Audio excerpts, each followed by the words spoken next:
So, how do you take an ancient city, a place known for its sacred temples, and turn it into a global hotspot for things like wine tasting and adventure travel?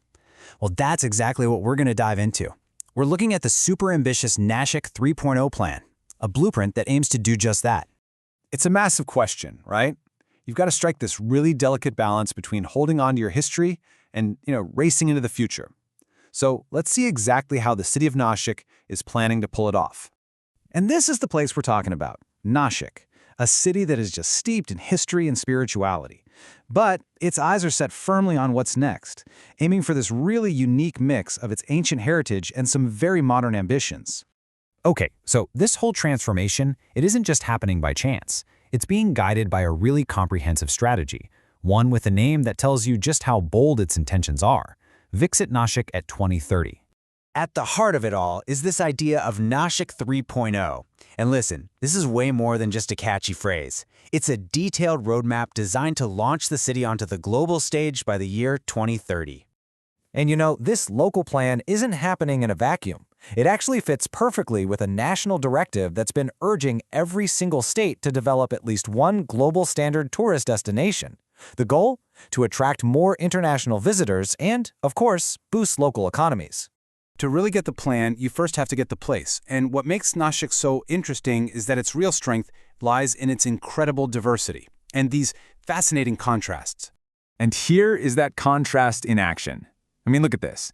On one hand, you have these ancient, sacred temples like Trimbakeshwar, which is a massive pilgrimage site. And on the other hand, these lush, rolling vineyards that have earned Nashik the title of Wine Capital of India. It's just an incredible mix. And the contrasts just keep coming.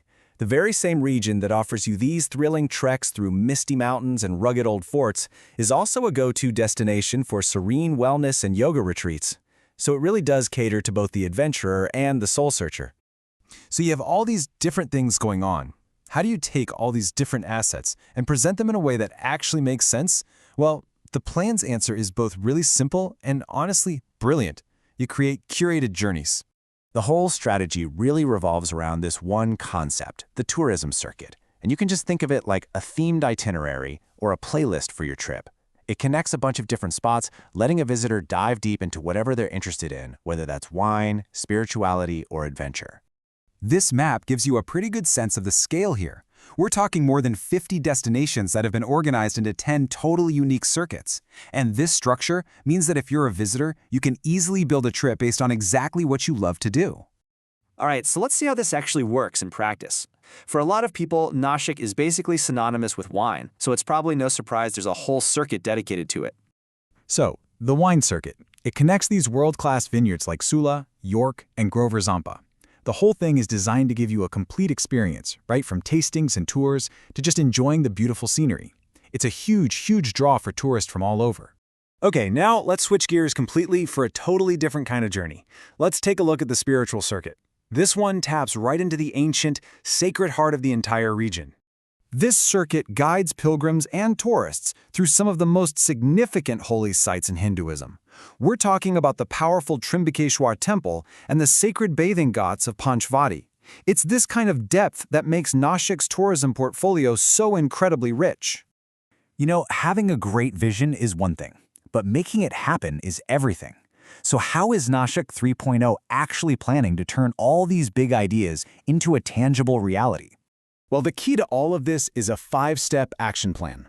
It's all about making sure everyone is working together, from top to bottom. First, you get support and funding from the central government. Then, you align with state policies so there's no red tape. After that, you create a strong brand to pull in private investors. Then, the district itself builds the necessary local infrastructure. And the final step is absolutely crucial.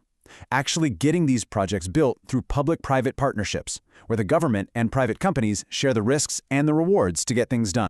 The plan has some very clear, measurable goals. First up, creating 12,000 new jobs within the tourism sector in just 5 years. This is all about making a real economic impact for the local community.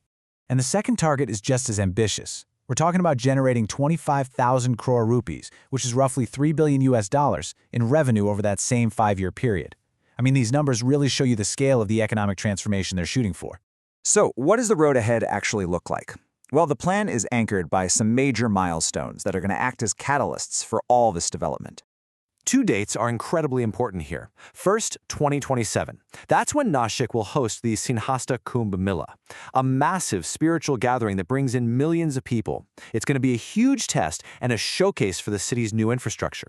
And then there's 2030, the big target date for achieving the full vision of Nashik 3.0.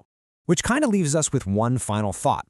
By blending its heritage with this very modern vision, and by creating a clear, actionable plan that involves everyone, Nashik is writing a brand new story for itself. The real question is, could this be the blueprint that other cities across the country follow to unlock their own unique potential?